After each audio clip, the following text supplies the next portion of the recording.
Raymond. Empower your purpose. Hi, everyone. My name is Rena Saltzman, and I am on the marketing team here at Raymond, and we are doing our One Question With series. And today I am joined with Sharon Berman. She is a solutions principal here at Raymond, and she is going to talk to us about outsourcing. Sharon, thank you so much for joining us today. Thank you. Now, Sharon wrote an article for us a little whiles back, and it was all about putting back office operations on the back burner. And we want to extend this content a little bit and kind of dig into what we were talking about there and talk about the benefits of outsourcing.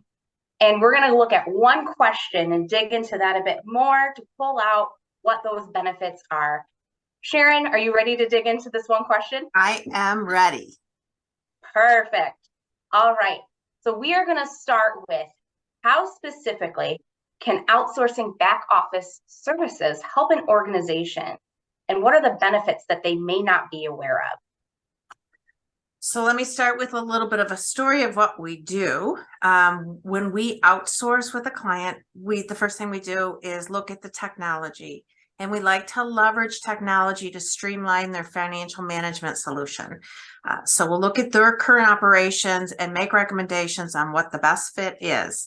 The benefit of leveraging that technology is you will have timely financial information, you will have less mistakes, you'll have more visibility into your business to make decisions that impact your business going forward.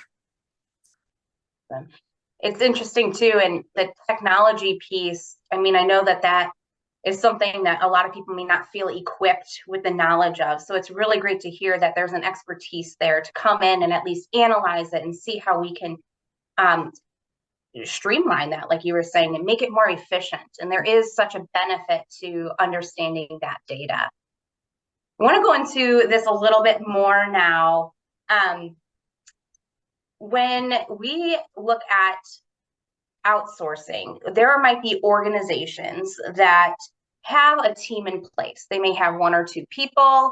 They may have a structure set that they think is working well. Is this someone that might consider outsourcing? Do they meet those requirements? What would that look like for an organization?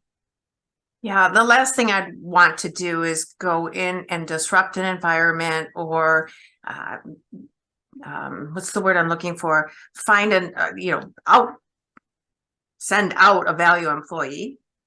So that's not what we're all about. Generally, what we find is if you can outsource, generally those valuable employees are better suited for other areas within the company to help strategically. They've got the knowledge, they've got the depth of that knowledge. So we find instead of putting them somewhere else or terminating that employee, it actually works out better for the company because they more strategically position those employees. The things that those employees have been doing over the years are probably not the right fit for them. They could be participating in different areas within the organization. So we often go into companies that have their current accounting teams, and we supplement those teams. Many times, things that are easy for us to take over and do are processing routine transactions like accounts payable and bill pay, handling payroll. A lot of times the invoicing to the customers stays with the client because they have the knowledge of the product and what they're selling in the marketplace. So we work with the client and figure out what makes the most sense to outsource and what makes the most sense to keep internally. At the end of the day, a lot of times what we find in finance departments is the people that are doing those jobs aren't accountants. So while they might do a specific role really, really well, they don't understand the big picture or the financial reporting requirements. So even if you've got a great person in there, having outsourcing at month end to review the financials and help with the month end close, that might be another solution. If we're not helping with transactional work, we can come in and make sure that the accounting is done in accordance with the financial reporting standards that the company has elected. Yeah. You mentioned the reporting and different I don't know if it was compliance, but things that, people have to be up to date with within their organization. And I think there's potentially could be a fear that those things are going through the cracks. So if there is one or two people who are playing this role, but there's regulations, that's what it was. The regulations that are in place, and are those changing? And is your organization up to date on what those are? What are the regulations? I mean, I know that that could be a full-time job in itself to be equipped with that knowledge. And so that definitely is a benefit to the team, even if you have a smaller team in place. We were talking a little bit earlier, and you had mentioned that a lot of times when you're working with clients, there's sometimes can be things that are seen or opportunities that may arise when you guys start working with an organization. Do you have any examples of what that looks like, or how that has played out with any of your clients? Yeah, I sure do. Just if you stop and think about what we're accomplishing for the clients by getting in, streamlining their financial accounting solutions, by providing timely financial information so that they can look at numbers throughout the month instead of at the end of the month or the end of the year, which often happens. I don't understand how you run your business in the dark. So by giving that information ongoing, we're all looking at numbers together, and we can identify things that products might not be profitable. They might be spending too much money in certain areas. Those are the low-hanging fruit. Other ways that we help clients throughout the year is, I can think of one of my clients today. They are an international joint venture. And when they start to sell outside of the United States, there's international tax implications. When they sell within the United States, there's state and local tax implications. I'm not saying I know enough to know everything there is about international tax or state and local tax. I certainly don't. And you can only imagine that our clients' accounting staff probably don't. But what we can do is we bring in members from our Raymond bench that can help work through those issues as we identify them. Those are two examples with that client. We've already talked about the financial reporting. Just this year, there was a new accounting standard implemented for GAAP, or generally accepted accounting principles. So we're helping our clients stay compliant, and they need to stay compliant because these financial statements go to banks, they go to other potential lenders, they go to owners and investors. So it's important that if we're going to issue financial statements in accordance with GAAP or income tax basis of accounting, that they're compliant with the financial reporting basis. I have another client that while we were doing their routine accounting, they started hiring people. We brought in our Raymond's HR team. They needed to have employment verifications. They needed to have some compensation studies to see what to pay their associates as they were bringing them on. We've brought in a retirement plan advisor.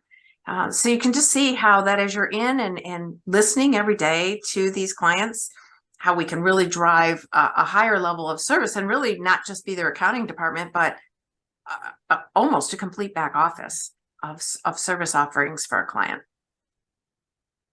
As you're talking, what came to mind was an alignment in strategy as well.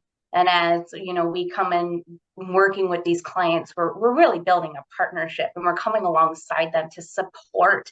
And you said elevating those services, we're also supporting their strategy and helping them grow and helping them be sustainable, especially in times like now. I think that's extremely important. And the fact that we have trusted individuals that are on our bench, our Raymond bench, that are coming alongside and understand the strategy and can work together, it's for the benefit of those organizations. So really appreciate you saying that, because I think that's extremely beneficial and may not always be something that is top of mind when you're considering outsourcing. It really can be a benefit and kind of take a load off of you, because you have others who are thinking for you and helping you grow.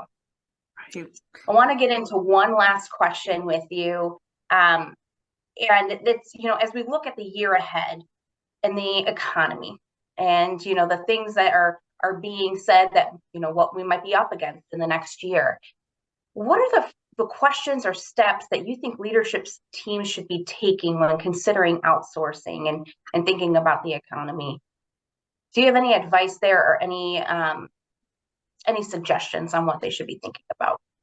Sure do. Well, you just said three things. You said partnership, you said growth, and you said sustainability. I think outsourcing, together we create a partnership. We learn about the client learns about us. We're providing a level of service from staff accountant through CFO. And then in addition, with our other departments, we have tax advice, we have HR advice, we have technology technical advice. There's no way an organization, most small to medium sized entities, I guess I'll say, are going to hire all that and have that in-house. So what better way to be competitive in the future than having a bench that can be leveraged and bringing people in and off that bench on an ongoing basis as needed as the company evolves and grows.